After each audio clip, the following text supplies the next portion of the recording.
நமஸ்தே. பெரியவா சொல்லு குரு பரம்பரையை பற்றியும் குருவினுடைய மகிமையை பற்றியும் பெரியவா சொல்லு நம்ம தெரிஞ்சு வந்துட்டுருக்கோம்.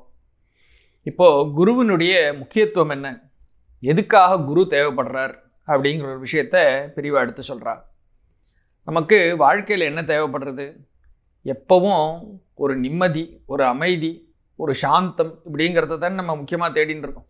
எவ்வளவு தான் பணத்தை சம்பாதிச்சாலும் அந்த பணத்தினால ஒரு சாந்தத்தை கொடுக்க முடியறதில்ல. அப்பப்போக்கு ஒரு டெம்பரரியாக ஏதோ ஒரு சந்தோஷம் கிடைக்கிறது.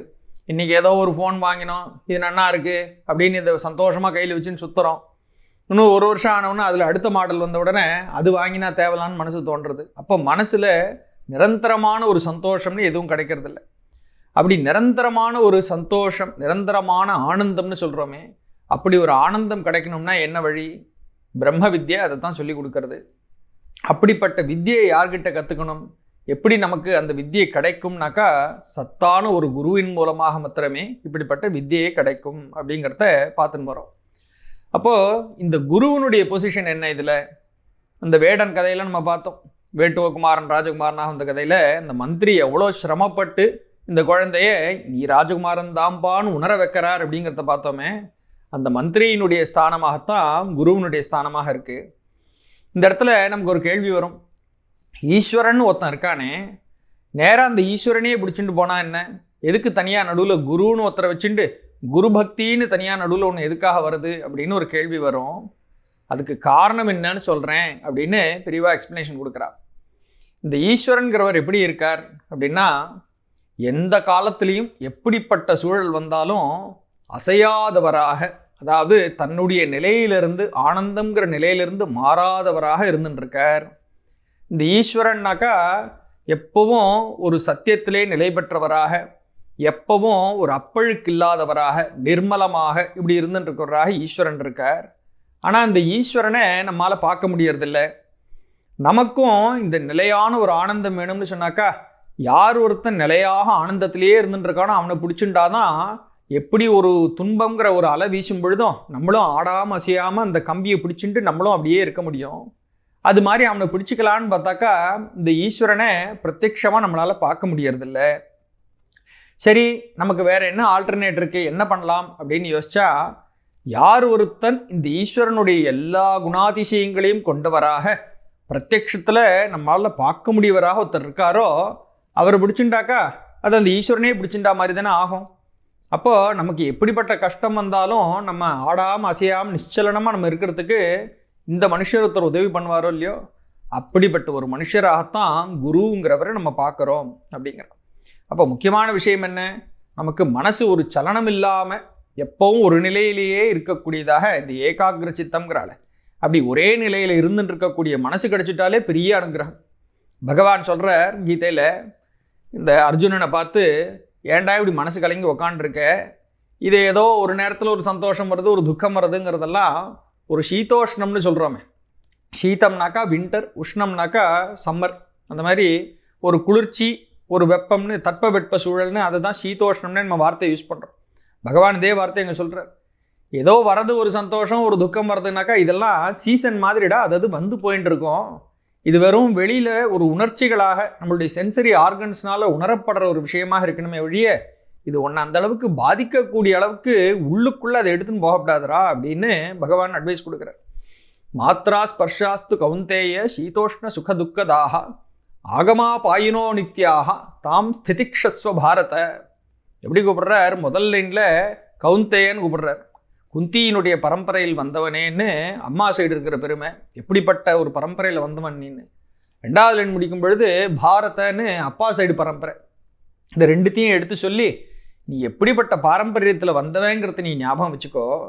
அப்படி வந்தவன் நீ ஏதோ சின்ன சின்னதாக நடுவில் ஒரு சுகம் வருது, ஒரு துக்கம் வருதுன்னா இதுக்கெல்லாம் நீ ஆடலாமா, செய்யலாமா? ஆகமா பாயினோ நித்யாகா, அனித்தியம் இதெல்லாம் வரும் போகும். இதையெல்லாம் பார்த்துட்டு வாழ்க்கையை போட்டு இப்படி கஷ்டப்படுத்திப்பாளா? உன்னுடைய நிலையான ஸ்திதி என்னங்கிறத மறந்துள்ளாமா? இது சீதோஷ்ண சுக துக்கதாகா, சீதமும் உஷ்ணமும் மாதிரி சுகமும் துக்கமும் இப்படி கிடச்சின்னு வந்துட்டு போயின்னு இருக்கும். இது அனித்தியம், ஒன்லி டெம்பரரிடா, இதை பார்த்து மனசை கஷ்டப்படுத்திக்காதேன்னு பகவான் அட்வைஸ் கொடுக்குறார். அர்ஜுனனுக்கு மாத்திரமா கொடுக்குறார். அர்ஜுனனை முன்னாடி வச்சுட்டு அவன் மூலமாக நம்ம எல்லாருக்கும் கொடுக்கக்கூடிய அட்வைஸ். சரி எவ்வளோ அட்வைஸ் கொடுக்குறாரு, நம்மளால் சட்டுன்னு அதை பிடிச்சிண்டு ஏதோ ஒரு கஷ்டம் வருது மனசை அலையாமல் இருக்க முடியறதான்னு கேட்டாக்கா ப்ராக்டிக்கலாக பார்த்தா நம்மளால் முடியல. ஏன்னா பகவான் எப்போவோ ஒரு அட்வைஸ் கொடுத்துட்டு போயிட்டார். இன்றைக்கி சுச்சுவேஷன் எனக்கு தானே சார் தெரியும், அன்னி காலத்தில் இந்த மாதிரி கஷ்டங்கள்லாம் இல்லையேன்னு நம்ம புதுசு புதுசாக சொல்லுவோம். அப்போது நம்மளுடைய காலத்துக்கும் ஏற்ற மாதிரி நம்ம கூடவே இருந்துட்டு நம்மால் கண்ணால் பார்க்க முடியவராக இருந்துட்டு இந்த கஷ்டம் சுகம் எல்லாத்தையும் தாங்கிண்டு நிலையாக தன்னுடைய நிலையிலிருந்து மாறாமல் யார் ஒருத்தர் எப்பவும் நித்தியசுத்தராக ஒருத்தர் இருந்துட்டுருக்காரோ அப்படி ஒருத்தரை பார்த்தாச்சுனாலே நம்ம மனசில் பாதிக்கு மேலே அந்த கவலை அப்படியே கீழே டக்குன்னு இறங்கிடுறது. அதுதான் குருவினுடைய ஒரு மகத்துவம். பெரியவா அதுதான் சொல்கிறா, ஒரு குருன்னு நம்ம பிரத்யட்சமாக பார்க்குற ஒருத்தர் கிடைக்கிறது இருக்கே அதனுடைய ஒரு முக்கியமான வேல்யூ இதுதான். ஈஸ்வரன் எங்கேயோ கண்ணுக்கு தெரியாமல் பிரத்யட்சத்துக்கு இல்லாமல் இருக்கான் அப்படிங்கிறதுனால நம்மளால் அவன் எப்படி சொல்லியிருக்கான், அவன் எப்படி இருப்பாங்கிறத நம்மளால் நினச்சி பார்க்க முடியலன்னாலும் இந்த குருவாகப்பட்டவர் நம்ம கண்ணுக்கு தெரிகிறார்.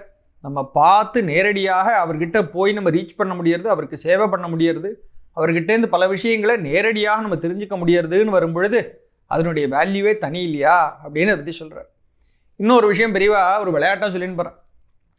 ஈஸ்வரன் எப்படி இருக்கான், குரு எப்படி இருக்கார் அப்படின்னு பார்க்கும் பொழுது இவா ரெண்டு பேருக்கும் உள்ள முக்கியமான ஒரு டிஃப்ரென்ஸ் என்னன்னு பார்ப்போம். சிமிலாரிட்டிஸ் அண்ட் டிஃப்ரென்சஸ்ன்னு போடுவோம் இல்லையா, அது மாதிரி சிமிலாரிட்டி என்னென்னா எப்பவும் நித்தியசுத்தராக இருக்கிறது, ஒரு பொய் பேச தெரியாது, வஞ்சனை பண்ண தெரியாது, நன்ன இந்திரியங்களை கட்டுப்படுத்தினவராக இருக்கார், எந்த ஒரு அப்பழுக்குக்கும் ஆளாதவராக இருக்கார். இப்படின்னு இதெல்லாம் சிமிலாரிட்டி சொல்லலாம் ஈஸ்வரனுக்கும் குருவுக்கும். சொல்லப்போனால் பெரியவா லிஸ்ட் பண்ணின்னு வந்த எல்லா குணாதிசயங்களும் அப்படியே எடுத்து பெரியவாளுக்கு அப்ளை பண்ணி பார்க்கலாம். எல்லாம் அப்படியே மேட்ச் ஆகும். ஏன்னா சாக்ஷாத் ஈஸ்வரனாக இருக்காங்கிறதுனால அப்படி சிமிலாரிட்டிஸ் இருக்குது. முக்கியமாக ஒரு டிஃப்ரென்ஸ் இருக்கே, அது என்னன்னு பார்த்தோம்னா இந்த ஈஸ்வரன் ஒருத்தன் இருக்கானே அவனுக்கு ஒரு ஆஃபீஸ் இருக்குது. ஒரு ஆஃபீஸை வச்சுக்கிண்டு ஏதோ ஒரு ஜெகத்தை சிருஷ்டி பண்ணுறது, ஒரு பரிபாலனம் பண்ணுறது, ஒரு ஜெகத்தில் வேண்டாத சக்திகள் எல்லாரையும் அழிக்கிறது, ஒரு ராவணாதிகளோ ஒரு கம்சனோ ஒரு சிசுபாலனோ இப்படி இருக்கிறவா எல்லாரையும் பார்த்து பார்த்து தேடி இந்த கெட்டவாளெல்லாம் அழிக்கிறது, சம்ஹாரம் பண்ணுறது, இப்படின்னு அவனுக்கு ஒரு ஆஃபீஸ் இருக்குது. அதாவது அவர் ஒரு போர்ட்ஃபோலியோ வச்சுட்டு இருக்காராம். அந்த போர்ட்ஃபோலியோவில் இருக்கிற வேலையெல்லாம் அவர் டிஸ்சார்ஜ் பண்ணிட்டு வர்றார் சுவாமி. அப்படி ஈஸ்வரன்னு சொன்ன உடனே அவனுக்குன்னு ஒரு ஆஃபீஸு, அந்த ஆஃபீஸில் இருக்கிற டியூட்டி, அது கூடவே இவாளெல்லாம் தேடி பிடிச்சி அழிக்கிறது, சம்ஹாரம், திரிபுர சம்ஹாரம் எல்லாம் இருந்துட்டு இருக்கு. இது எல்லாத்தையும் பண்ணிட்டு இருக்கிறவனாக இந்த ஈஸ்வரன் இருக்கான். ஆனால் இந்த குரு எப்படி இருக்காருன்னு பார்த்தோம்னாக்கா இந்த குருவுக்குன்னு தனியாக ஆஃபீஸ் கிடையாது, இவருக்குன்னு தனியாக வேறு வேலை கிடையாது. நமக்கு அனுகிரகம் பண்ணுறது தான் இந்த குருவினுடைய வேலை. பெரியவாளையே இந்த இடத்துல வச்சு பார்ப்போம். அவர் சொல்கிற வார்த்தைகளில் தனியாக இவனுக்கு வேறு வேலை கிடையாது, இவன் என்ன பண்ணுவான் நமக்கு அனுகிரகம் பண்ணுறதுக்காகனே இந்த குரு உட்காண்டிருக்கான் அப்படிங்கிற பெரியவா. அப்படியே கரெக்டாக மேட்ச் ஆகக்கூடிய ஒரு வார்த்தைகளும் அப்படியே மேட்ச் ஆகுதுன்னு நம்ம பெரியவாளுக்கு. பெரியவா சொல்கிறா, யாரோ ஒருத்தன் ஆஃபீஸில் பிஸியாக இருந்துட்டு இருக்கான், அவங்ககிட்ட போய் நம்ம காரியத்தை சாதிச்சுக்கணும்னு நம்ம ட்ரை பண்ணோம்னாக்கா அவன் ஏதோ நிறைய வேலைக்கு நடுவில் எப்போ டைம் கிடைக்கிறதோ அப்போ தானே நம்மளை பார்ப்பான். அந்த மாதிரி ஈஸ்வரன் ஆஃபீஸ் வச்சுட்டு பிஸியாக நிறைய காரியம் பண்ணிட்டு இருக்கான். அவன் ரெண்ட போகிறத விட யார் ஒருத்தன் ஆஃபீஸ் வச்சுக்காம வேற என்ன அனுகிரகம் பண்ணுறதே வேலையாக வச்சுன்னு உட்காந்துருக்கானோ அவன் ரெண்ட போனாக்கா நம்ம காரியத்தை சுலபமாக முடிச்சுட்டுலாமோ இல்லையோ, அது மாதிரி தான் நமக்கு குரு கிடைக்கிறாருன்னு சொல்கிறான். இப்போ குருவனுடைய முக்கியமான ரோல் என்ன, அவருடைய ஆஃபீஸ் என்னென்னா ஒரே ஆஃபீஸு அனுகிரகம் மாத்திரம்தான். அப்படி தன்னை தேடி வரக்கூடிய சிஷ்யனுக்கு பரம அனுகிரகத்தை அள்ளி கொடுக்குறவராக ஒரு குரு இருக்கார். அதனால தான் அந்த குருவுக்கு பக்தி பண்ணிகிட்டே இரு அப்படின்னு பெரியவாள்லாம் சொல்லி கொடுத்துருக்கான்னு சொல்கிறார்.